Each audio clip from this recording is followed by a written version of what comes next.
हाँ जी सचिन जी। राम राम सभी भाइयों को। किसान भाइयों, मेरा नाम सचिन है, जिला पानीपत और अपना गांव उरलाना। और यहाँ पे जी 1 एकड़ की ये बाउंड्री कर रखी है हमने। ठीक, 1 एकड़ में बस तो कनाल में हम अपनी पुसपनी चीज़ों की और भी कुछ में करना है। ये एज ए हम बिल्कुल ऑर्गेनिक नेचुरल तरीके से कर रहे हैं। तो कहाँ से आपको इंस्पिरेशन मिली सचिन जी कि आप ऑर्गेनिक करोगे, सब्जी करोगे या कुछ भी ऐसा? मेरे को ये इंस्पिरेशन मिली, मैं सिविल सर्विसेज की अपनी प्रिपरेशन कर रहा था आज से 3 साल पहले। तो उसके दौरान तैयारी 6 महीने मैंने तैयारी की थी। जी, तो तैयारी के दौरान मैं एग्रीकल्चर के रिगार्डिंग कई सारे आर्टिकल्स मैं पढ़ रहा था, नेचुरल फार्मिंग, ऑर्गेनिक फार्मिंग। एक तो तब मेरे को ज़्यादा अंदर से रुझान हुआ कि मेरे को रुझान भी इसलिए हुआ क्योंकि मैं गांव में रह के अपनी तैयारी कर रहा था जी। और उधर जब मैं घर से बाहर निकलता था तो देखता था अपने खेतों में इतना जहर लग रहा है और फिर वही खा रहे हैं, उससे लोग इतने बीमार पड़ रहे हैं। तो मेरे को एज ए मतलब पर्सनली अंदर से आवाज़ आई कि भाई सचिन, तेरे को ये खेती बाड़ी का काम करना चाहिए। नहीं, बहुत अच्छी बात है जी। तो उसके बाद फिर मैंने घर पे बात की, घर वालों ने भी थोड़ा इसमें पहले तो मना कर रहे थे वो ही, तो फाइनली अब 1 डेढ़ साल बाद माने वो कि भाई मेरे को तो करना यही है। तो अब आप फुल टाइम यही संभाल रहे हो जी या आप कुछ और भी कर रहे हो? फुल टाइम जी अब अपनी फार्म। तो एज अ बिजनेस भी कर रहे हो जी वेजिटेबल्स का या कैसे? अभी कोई बिजनेस नहीं, अभी तो सिर्फ जी अभी सबसे पहले एज ए हम सीख रहा हूँ, मैं सीख रहे हो ना? बहुत अच्छी बात। सीख रहा हूँ। तो मैंने वर्मी कंपोस्ट के बेड और सब्जियों से ही मैंने अभी अपनी स्टार्टिंग तो करी। आप खुद ही हैंडल करते हो जी अकेले ये सारी चीज या कैसे लेबर वगैरह भी रख रखी है? अभी मैं खुद भी करता हूँ, साथ में एक लाल है भैया जी जी, एक हेल्पर रख रखा है आपने। पर है जी। जी जी, कौन कौन सी सब्जी उगा रखी है सचिन जी आपने? इसमें जी अभी ये घिया, तोरी, करेला, ये भिंडी है जी, और पालक, और ये सब इससे पहले इनमें शलगम, मूली और आलू और गोभी, इन सब की भी मैंने फौरन में भी एक्सपीरियंस लिया है। आइए ज़रा हमारे को थोड़ा वर्मी कंपोस्ट बेड के बारे में बताइए। आपने वर्मी कंपोस्ट का कहाँ से देखा था, कहाँ से आपको इंस्पिरेशन मिली थी, कैसे स्टार्ट करा, थोड़ा सा जर्नी के बारे में आइए वहीं पे ही बनाते हैं वीडियो बैठ के आके। तो थोड़ा सा आप इसके बारे में हमारे को बताइए। वो भी किसान भाई खेती कर रहे, चाहे वो वेजिटेबल भी हो या गेहूं, धान, गन्ना, कुछ भी हो, हर एक किसान को अपने लिए वर्मी कंपोस्ट तैयार करना चाहिए। क्योंकि ये जी आज की टाइम की नीड हो चुकी है, केमिकल से बहुत बढ़िया है। और जो हम खेतों में अपना लगाते हैं यूरिया, ये सिंथेटिक नाइट्रोजन और फॉस्फोरस, भी केमिकल है मुझे मनता। इनमें जो मिट्टी को जितने न्यूट्रिएंट्स की ज़रूरत है, इनमें जो 70 न्यूट्रिएंट्स होते हैं वो सारे इसमें अवेलेबल होते हैं। पर आप ये जो सब्जी में यूज़ कर रहे हो, आप ऑल टोटल वर्मी कंपोस्ट का यूज़ कर रहे हो? इसमें जीवामृत लगा। जीवामृत लगाया, तो वर्मी कंपोस्ट भी यूज़ करा है आपने कैसे? इसमें वो जियो वर्मी कंपोस्ट तो यूज़ नहीं किया, पर जीवामृत में है 15-20 दिन बाद इसमें। आप एक बार मेरी सलाह मान के वर्मी कंपोस्ट भी यूज़ करके देखना, इसका बहुत ही अच्छा रिजल्ट है। आपकी जो सब्जी ग्रोथ दे रही है ना, 2x हो जाएगी ग्रोथ। जी, है ना? करेंगे इसका भी। हाँ। तो इसका भी करके देखना आप। तो मेन जो हम पूछना चाह रहे हैं, देखो जो यंग हमारे जैसे भाई बंधु है ना, वो आना चाह रहे हैं इस बिजनेस में, आना भी चाहिए। ठीक है? तो हम क्या कर रहे हैं जी, हमारा जो यूट्यूब जैसे भरा पड़ा है, भाई कोई 20 लाख का पैसे पैकेज बता रहा है, कोई 50 का टर्नओवर बता रहा है, छोड़ो उन बातों। पर हम यूँ चाह रहे हैं कि आप लोगों के पास जो ईमानदारी से काम कर रहे हैं, थोड़े से बेट लगा रखे हैं, स्मॉल स्केल पे कर रहे हैं, आप लोग क्या राय देते हो? पहले तो अपना एक्सपीरियंस साझा करो। आपने कैसे इंस्पिरेशन ली, कैसे शुरू करा, किस प्रकार से आपका एक्सपीरियंस रहा? शुरू करने के बाद आप बनाने में क्या-क्या दिक्कतें आ रही हैं? क्या आपका जो एक्सपीरियंस है 1 साल का, 2 साल का, तो वो कारगर है या नहीं है? आप क्या सलाह देना चाहोगे किसी न्यूकमर को? देखो जी, मैंने ये स्टार्टिंग अपनी ये वर्मी कंपोस्ट से की थी फार्मिंग में। और मैंने शुरुआत में 4 बेड लगाए थे जी। तो 4 बेड शुरुआत में ऐसे लर्निंग के लिए मैंने लगाए थे। तो उन पे खाद बना था, पर वही बीच में फैमिली ज़्यादा सपोर्ट नहीं कर रही थी। तो एक बार खाद पड़ गया तो फिर मेरे को ये काम शुरुआत में बंद करना पड़ा। तो फिर 1 साल तक मैंने जो घर वालों ने बोला वो किया मैंने। उसके बाद फाइनली परिवार वालों का भी माइंडसेट हो गया, मेरा भी मान लिया है। मैंने फाइनली अभी 5 महीने पहले, 4 महीने पहले 20 बेड लगाए हैं। अच्छा, अब आपके पास 20 बेड है, तो काफ़ी अच्छी क्वांटिटी लगाई है हमने। ये करीब 30,000 आई सी। तो वो कालीराम वालों से लाए थे आप केचुआ, 21 60 रुपए जी से, तो अच्छा रहा आपका एक्सपीरियंस उनसे? किसी का एक्सपीरियंस अच्छा रहा है इसके पेट। क्या रेट लाए थे साहब आप? वो 20। 100 रुपए का रेट है, वही बता रहे थे। इसमें एक्सपीरियंस ये ऐसा मेरा ऐसा रहा कि शुरुआत में जब कीचड़ आते हैं, जब गोबर में डालते हैं, तो इनिशियल स्टेज पे मैं सभी किसान भाइयों को ये कहना चाहूँगा कि गोबर थोड़ा कम डालना, क्यों, ताकि अगर केंचुए सही क्वांटिटी में होगा, आपका गोबर कम होगा तो खाद आपका जल्दी बनेगा। तो उससे क्या किसान भाई को थोड़ा मोटिवेशन मिलेगा, अब भाई खाद बन रही है। क्या हो रहा है? ज़्यादा गोबर डालोगे तो शुरुआत में गोबर ले खाद लेट बनेगा, और उसमें फिर थोड़ा किसान भाई क्या थोड़ा डीमोटिवेट हो जाते हैं। और हाँ बिल्कुल। तो आप कमर्शियल भी सेल करते हैं सचिन जी इसको? कुछ नहीं साल कर रही है जी, हम लोग ने जो भी इधर खेती हुई थी इसमें खेत में ही डो। जी, और रिजल्ट कैसे दिया आपने इसको यूज करा तो इसका? अभी फिलहाल तो अपने खेत में नहीं डाली, पीली बार डाले हो। अच्छा, अब ये पहली साइकिल आपकी निकले। जरा अक्सर निकलेगी जी। तो अब मेरा केस भी ऐसा है कि गोबर शुरुआत में थोड़ा कम हो, और अगर कोई भाई इसमें बोरी अफोर्ड कर सकता है शुरुआत में इनिशियली, कमर्शियल लेवल पे नहीं, अगर अपने खेतों वाले उसमें बोरी में क्या हो जाता है कि पानी तो चलो थोड़ा लगता है उसमें ज़्यादा, बट उसमें थोड़ा सही मैनेज हो जाते हैं। तो आप पराली की जगह बोरी रिकमेंड करोगे? बोरी या फिर केले के पत्ते। केले के पत्तों में मैंने जिस साइट पे विजिट किया है, जो जो काला रंग होता है खाद का वो ज़्यादा आता है। ज्यादा। तो इसको बिल्कुल ब्लैक, वो कहते हैं ना ब्लैक। और फास्फोरस भी मिल जाता है, केले के पत्तों में फास्फोरस होता है। वो भी केले के पत्ते बोरी में इसलिए रिकमेंड कर रहा हूँ, थोड़ा मैनेजमेंट इजी हो जाता है, तो वो पराली तारने में बड़ा टाइम लगता है, इसमें इजी रहता है। तो पराली भी बेस्ट है अपनी जगह, सभी बेस्ट है, सभी भाइयों को जो भी ठीक लगे वो कर सकते हैं। बोरी में इसलिए रिकमेंड कर रहा था, कुछ पेड़ में लगनी चाहिए तो उनको ही बंदा दो। तो आपने कितने फुट के बेड्स बना रखे हैं सचिन? चौड़ा मरेगा 300-800। अच्छा अच्छा।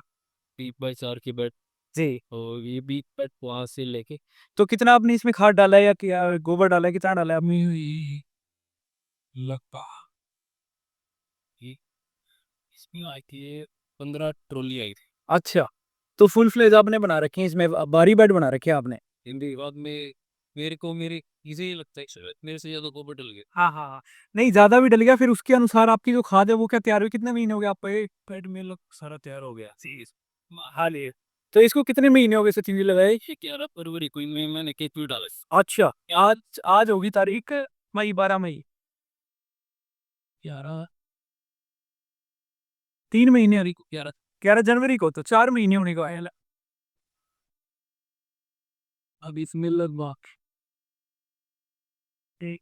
अभी कच्चा है पर और जाकर का तैयार है। या केचुए की क्वालिटी बहुत अच्छी है आपके बेडों में।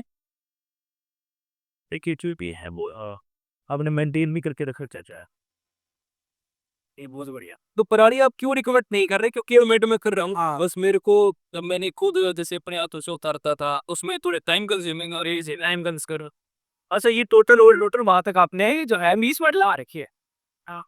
कोई में जैसे पार्ट लगाता है जी, तो अपने हाथ से मैंने पराली उतारी काट लगाई, तो मेरे को लगा कि अगर जैसे बोरी होती तो थोड़ा लेस टाइप में, क्योंकि अगर कोई अकेला बंदा कर रहा है ये को तो पटेगा। तो देखो, जैसे लोग तो क्या कमर्शियल लेवल पे भी 20 बेड लगाने में सोचते हैं 100 बारी। आपने पर्सनल यूज के लिए भी 20 बेड लगाए। तो इस चीज की इंस्पिरेशन आपको कहाँ से मिली थी कि मैं खुद के लिए वर्मी कंपोस्ट बनाऊं? क्योंकि ये बड़े प्रोग्रेसिव किसान वाली सोच है कि मैं खुद के लिए ऑर्गेनिक खाद बनाऊं और खुद के खेतों में डालूंगा। तो ये आपके सोच कहाँ से आई है, कहाँ से इंस्पिरेशन मिली? वर्मी कंपोस्ट की इंस्पिरेशन एक अपने फार्मर्स हैं, ये कृष्ण जी, यूट्यूब पे मैंने उनकी वीडियो देखी थी। वर्मी कंपोस्ट तो तैयार करना था, शुरुआत में मैंने वहीं से केचुए लाया था। जी जी। तो फिर उसके कृष्ण बाद जी पटौती वाले। गाँव गया था केचुए लेने। जब अपनी रुपीज पाई है तो उसके भी 7-8 बेड थे, अभी उसको भी 1.5-2 साल हुआ था, तो उसको भी और वहां से आपने फिर सोचा कि भी मैं खुद के लिए बनाऊं। आगे का क्या प्लान है सचिन जी आपका? इसको और कमर्शियल लेवल पे ले जाना अभी है? इसको कमर्शियल लेवल पे तो छोड़ने मेरा रिजल्ट करनी है, अभी 1-1.5 साल और इसमें मैं खुद और मेहनत करोगे, सीखोगे। जी जी जी। और फिर खुद अगर के खेतों में मेरे को यूज ठीक करोगे। लगा फिर कमर्शियली जैसे मुझे मार्केट में डिमांड लगी जी। तो उस हिसाब से मैं अपने कदम आगे बढ़ाऊंगा, स्पेशली अच्छी वर्मी बात है। कंपोस्ट को लेके। और जो भी एक किसान भाई अगर इसको एज ए बिजनेस के लिए सोच रहे हैं इनिशियली, जी। तो मैं उनको ये रिकमेंड करूंगा कि भाई अपने शुरुआत में जितने बेड संभले, फॉर एग्जांपल 10 बेड आप संभाल सकते हो तो 10 बेड लगाओ, पूरा 1 साल सीजनली आप एक्सपीरियंस लो, क्योंकि इसकी संभाल बहुत ज़्यादा इसमें चाहिए होती है। मेंटेनेंस बहुत ज़्यादा होती है। पूरा 1 साल अपना एक्सपीरियंस लो भाई, किस मौसम में ठंडे में क्या रिक्वायरमेंट हुआ है, गर्मियों में जब ज़्यादा बारिश आए तब क्या सिचुएशन हुआ है, तो उसका आइडिया लग जाए। जी। तो अगर कोई आदमी एकदम से 30-40 बेड लगा जाएगा तो उसका तो उसका कोई एक्सपीरियंस क्यों एक्सपीरियंस है नहीं कि अब तक केचुआ मार दे, कि अब तक हाँ, कोई क्या? और गड़बड़ कर दे। आप देखो, जैसे मैंने शुरुआत में इनिशियली जब मैं आपको मैं बात बताऊँ, केंचुए डाले मैंने 11 जनवरी को। उस दिन क्या हुआ कि जैसे एक ही दिन डाले, थोड़ी शाम हो गई थी, तो अगले दिन केंचुए निकलने लगे थे पेड़ों में से। हाँ हाँ, क्योंकि एक्सपीरियंस भी नहीं था हमें। मतलब गोबर ऐसे बात नहीं, गोबर गर्म था, गोबर पूरी तरीके से ठंडा था। 6-7 पेड़ ऐसे थे जिनमें से बिल्कुल भी नहीं निकले, कुछ पेड़ ऐसे थे जिनमें निकले। तो क्या कारण रहे, आपको क्या लगा? मेरे को ये लगा कि एक तो जो रुपेश भाई ने बताया कि लाइट का रीजन हो सकता है। ढके नहीं थे आपने बेड उसमें? बेड ढक दिए थे, अच्छा अच्छा, पराल ढक दी थी। ठीक है। तो ये जो लाइट है, जिस बेड पे लाइट पड़ रही थी, हाँ जी मुझे लगता है उस बेड में से नहीं निकले, जी। क्योंकि इनको लाइट पसंद नहीं है, हाँ जी, केंचुओं बिल्कुल। को, इनको अंधेरा पसंद है। बिल्कुल जी बिल्कुल। इनको अंधेरा पसंद है, तो जहाँ पे अंधेरा था वहाँ पे निकले। और शुरुआत में जो कोई भी भाई केंचुए डाल रहे हैं उनको रिकमेंड करूंगा, वो दिन के टाइम, क्या हुआ, दिन के टाइम ही डालें इनको। हाँ, रात के टाइम ना डालें। रात शाम के टाइम ना डालें। क्योंकि क्या है सचिन जी, देखो मैं आपको बताता हूँ, इसका सिर्फ एक रीजन नहीं हो सकता, रीजन कई सारे हो सकते हैं। लाइट वाला रीजन मेरे को नहीं लगता हो सकता है, क्योंकि इसके अलावा खाद की क्वालिटी, गोबर की क्वालिटी, उसमें केचुआ जो है वो नए टेम्परेचर में ढलेगा नहीं ढलेगा, उसमें गर्मी हो सकती है, उसमें पानी ज्यादा हो सकता है, 100 प्रकार के रीजन हो सकते हैं सर। किसी को भी कोई ये वो तो है नहीं, साइंटिफिक तो है नहीं, ये चलेगा अनऑर्गेनाइज चीज है ना। ये तो हमारे को एक्सपीरियंस ही जानना पड़ेगा। अब आपको एक्सपीरियंस हो गया, आप जो नए बेड आप लगाओगे या लगाए होंगे तो उसमें आपको दिक्कत नहीं आएगी, हाँ, है ना। शुरुआत में जो अगले बेड लगाऊं उनमें थोड़ा कम ओवर इस्तेमाल करूंगा मैं। और इससे पहले तो 4 पैड मैंने लगाए थे, उनमें से कोई दिक्कत नहीं आई जी, खेत से बाहर निकली तो दिन में ही डाला था। और शुरुआत में टेस्टिंग जरूर करे आती, एक बार जब केंचुए जब गोबर में डाले आती तो सब वेट करेंगे कि केचुआ बाहर तो नहीं आ रहे, या अच्छी तरह उसमें रम गए कि नहीं रहे। जी। तो सबसे पहले केंचुए में डाले थे, जी सर। उन 2-4 पैडों में से बिल्कुल नहीं निकले, क्योंकि वो थोड़ा जब दिन का टाइम था, उनमें से नहीं निकले हैं। और कुछ जैसे इनमें ये लाइट, ये पमाक के है कि से लाइट भी नहीं थी, हाँ जी, सब ज्यादा अंधेरा उधर ही था, पर निकले नहीं उसमें से। ले नहीं था। हाँ हाँ सा- तो इसमें आप छानते भी हो सचिन जी इसको खेत में? बिना छाट के किसी बात। सही है, आपको जरूरत भी नहीं है छानने की, कमर्शियली करना तब जरूरत है ना। क्योंकि जो हम छानते हैं, वो जो हमने छाना, जो वेस्ट हम बोलते हैं, वो असल में वेस्ट नहीं होता, वो भी कंपोस्ट ही है, उसमें भी पूरा जीवाणु है। वो तो कमर्शियली हम जब सेल करते हैं तो लोग चाहते हैं भाई प्योर माल मिले हमारे को और मिले। तो थोड़ा सा यहाँ पर क्या आपने लगा रखा है सचिन जी, इसका और बता दो आप। ये सारे फ्रूट्स के प्लांट हैं। जी, ये बाउंड्री, ये केले का है, केले और का। ये जो है, ये बेल पत्थर, अच्छा अच्छा, और ये सब जो बीच में उग रखा है, ये क्या चीज़ ये है?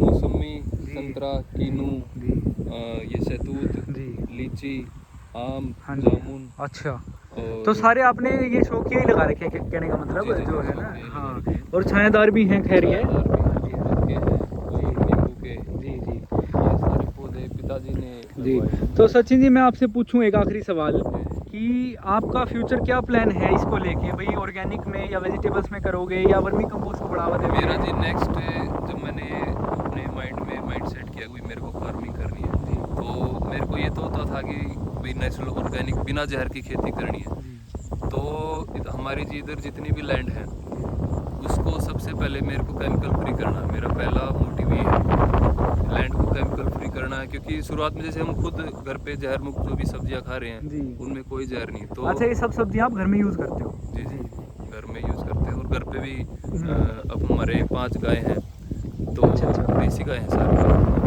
तो कुछ जैसे पशुओं से भी लगाव था।